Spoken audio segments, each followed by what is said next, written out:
ನಮಸ್ಕಾರ ವೀಕ್ಷಕರೇ, ನಮ್ಮ ವರದಿಗಾರರಾದ ರವಿಕುಮಾರ್ ಅವರ ವಿಶೇಷ ವರದಿ ಇದಾಗಿದೆ. ಬಿಸಿಲು ನಾಡಿನಲ್ಲಿ ಹಕ್ಕಿಗಳ ಕಲರವ. ಹಾವೇರಿ ಜಿಲ್ಲೆಯ ರಾಣಿಬೆನ್ನೂರು ತಾಲೂಕಿನ ಕಾಕೋಳು ಎಂಬ ಈ ಗ್ರಾಮದಲ್ಲಿ ಈ ಹಕ್ಕಿಗಳ ಕಲರವವನ್ನ ಕೇಳೋದೇ ಒಂದು ಚಂದ.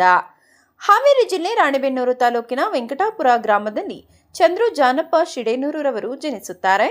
ಪ್ರಾಥಮಿಕ ಶಿಕ್ಷಣ ವೆಂಕಟಾಪುರದಲ್ಲಿ ಮುಗಿಸಿ ಕಾಕೋಳು ಗ್ರಾಮದಲ್ಲಿ, ಪ್ರೌಢ ಶಿಕ್ಷಣವನ್ನು ಮೋಟೆಬೆನ್ನೂರು ಗ್ರಾಮದಲ್ಲಿ ಮುಗಿಸಿರುತ್ತಾರೆ.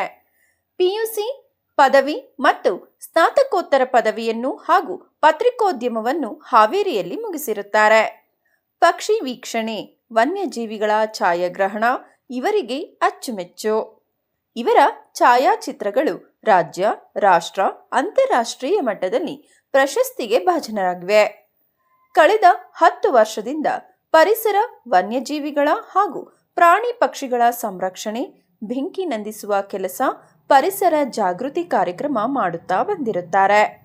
ಇನ್ನು ಪ್ರಮುಖವಾಗಿ ಬಯಲು ಸೀಮೆಯ ಹಕ್ಕಿಗಳ ಛಾಯಾಚಿತ್ರಗಳು ಮತ್ತು ಅವುಗಳ ಚಲನವಲನ ಸಂಗ್ರಹಣೆ ಮಾಡುತ್ತಿರುತ್ತಾರೆ.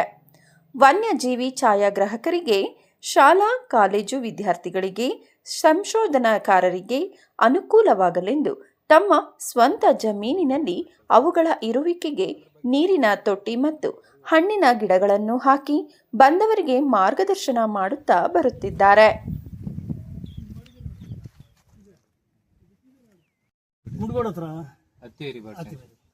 ಅತಿವೇರಿ ಪಕ್ಷಿಧಾಮಕ್ಕೆ ನಾವು ಹೋಗ್ತಾ ಇದ್ದೀವಿ. ಅದು ಬಿಟ್ಟು ಅಂತಂದ್ರೆ ಈ ತರ ನೀವು ಬಯಲುಸೀಮೆ ಒಳಗಡೆ ನೀವು ಈ ಮಟ್ಟಿಗೆ ಇಷ್ಟು ಚೆನ್ನಾಗಿ ಏನು ಉದ್ದೇಶ, ನಾನೇ ಫೋಟೋಗ್ರಾಫ್ ಮಾಡ್ಬೇಕಂತ ಉದ್ದೇಶ ನಂದು.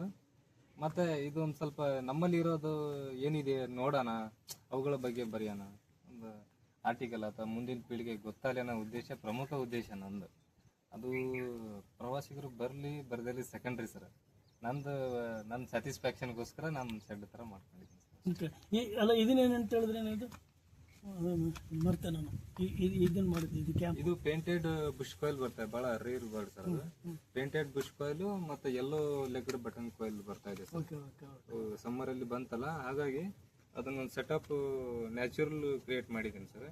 ಮತ್ತು ಕೆಲವೊಂದು ಫ್ಲೈ ಬರ್ಡ್ಸ್ ಎಲ್ಲ ವಾಟರ್ ಡಿಪ್ ಮಾಡೋಕೆ ಸಲುವಾಗಿ ಮಾಡಿದ್ದೀನಿ ಒಂದು.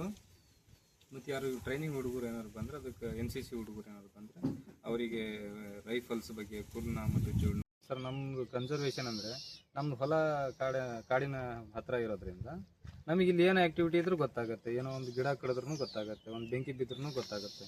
ಹಾಗೆ ನಾವೇ ಒಂದು ಮುತುವರ್ಜಿಯಾಗಿ ನಾವೇ ಎಲ್ಲ ಟೈಮಲ್ಲಿ ಇರಲ್ಲ, ಡಿಪಾರ್ಟ್ಮೆಂಟ್ ಅವರು ಬೇರೆ ಬೇರೆ ಕೆಲಸದಲ್ಲಿ ಹೋಗಿರ್ತಾರೆ. ಅದಕ್ಕೆ ನಾವೇ ಒಂದು ಇದಾಗಿ ನಾವು ಸ್ನೇಹಿತರು ಒಂದು ಹಸಿರು ಉಸಿರು ಅಂತೇಳಿ ಒಂದು ಟೀಮ್ ಮಾಡಿಕೊಂಡು ನಾವು ಅದನ್ನು ಬೆಂಕಿ ಹಾರಿಸೋದಾಗಿರಲಿ, ಅವನ್ನ ಜನರಿಗೆ ಅವೇರ್ನೆಸ್ ಮಾಡೋದಾಗಿರಲಿ, ಅವ್ರ ಬಗ್ಗೆ ಪ್ರಕೃತಿ ಬಗ್ಗೆ ಹೇಳೋದ್ರ ಬಗ್ಗೆ ಈ ಥರ ನಾವೇ ಓನಾಗಿ ಮಾಡ್ತಾ ಇದ್ದೀವಿ ಸರ್. ಆಮೇಲೆ ಇಮಿಡಿಯೇಟ್ ಅವರೆಲ್ಲ ಇಲಾಖೆದವ್ರು ಬಂದು ಅದೆಲ್ಲ ಪ್ರೊಟೆಕ್ಟ್ ಮಾಡ್ಕೊಂಡು ಅದೆಲ್ಲ ಮಾಡ್ತಾರೆ. ಮತ್ತು NCC ಹುಡುಗರು ಅವರಿಗೆಲ್ಲ ರೈಫಲ್ ಬಗ್ಗೆ ಆಗಿರ್ಬೋದು, ಹೋಲ್ನ ಜೋಡಣ, ಏಮಿಂಗ್ ಹೋಲ್ಡಿಂಗ್ ಬಗ್ಗೆ ಆಗಿರ್ಬೋದು, ಇದ್ರ ಬಗ್ಗೆ. ಮತ್ತು ಶಾಲಾ ಮಕ್ಕಳಿಗೆ ಪ್ರಾಥಮಿಕ ಹಂತದಿಂದಲೇ ಅವ್ರಿಗೆ ಗೊತ್ತಾಗಬೇಕು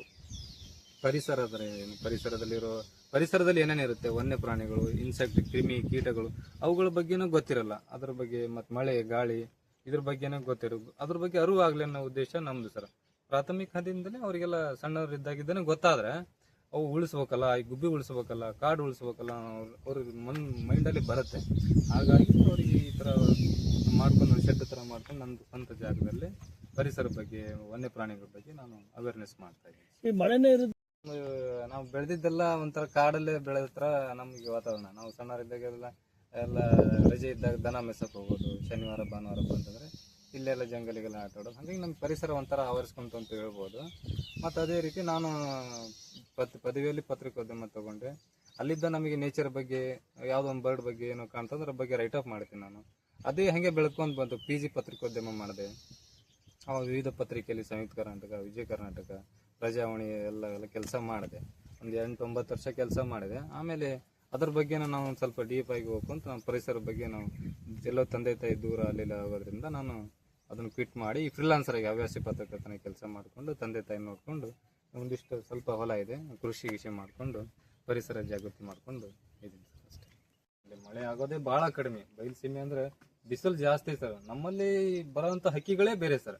ಈಗ ಮಲೆನಾಡಲ್ಲಿ ಒಂದು ದುಪ್ಪು ಅಂತೇಳಿ ಬರ್ತಲ್ಲ, ಆ ಥರ ಬರಲ್ಲ ಸರ್. ನಮ್ಮಲ್ಲಿ ಒಂದೊಂದಾಗಿ ರೇರ್ ಸ್ಪೀಸೀಸ್ ಇರ್ತವೆ. ವಲಸೆ ಹಕ್ಕಿಗಳು ಬರ್ತವೆ ಸರ್, ಪಿಂಚ್ ಅಂತೇಳಿ ಬರ್ತವೆ, ಬಾರ್ಡೆಡ್ ಗೀಸ್ ಅಂತೇಳಿ ಬರ್ತವೆ ಸಣ್ಣ ಕೆರೆಗೆ. ಹಾಗೆ ಮಳೆ ಕೊರತೆ ಇದ್ದಾಗ ನಾವು ಬೇರೆ ನೀರು ತಗೊಂಡು ಒಂದು ಟ್ಯಾಂಕಲ್ಲಿ ಸ್ಟೋರ್ ಮಾಡಿಕೊಂಡು ವಾರದಲ್ಲಿ ಒಂದ್ಸಲ ಹಾಕಿ ಆಮೇಲೆ ಅದರಿಂದ ಒಂದು ಸಣ್ಣ ಸಣ್ಣ ಸ್ವಲ್ಪ ಇರಿಗೇಷನ್ ಟೈಪ್ ಮಾಡಿಕೊಂಡು ನೀರನ್ನು ಮಿತವಾಗಿ ಬಳಸ್ಕೊಂಡು ನಾವು ಮಾಡ್ತಾ ಇದ್ದೀವಿ ಸರ್. Okay thank you.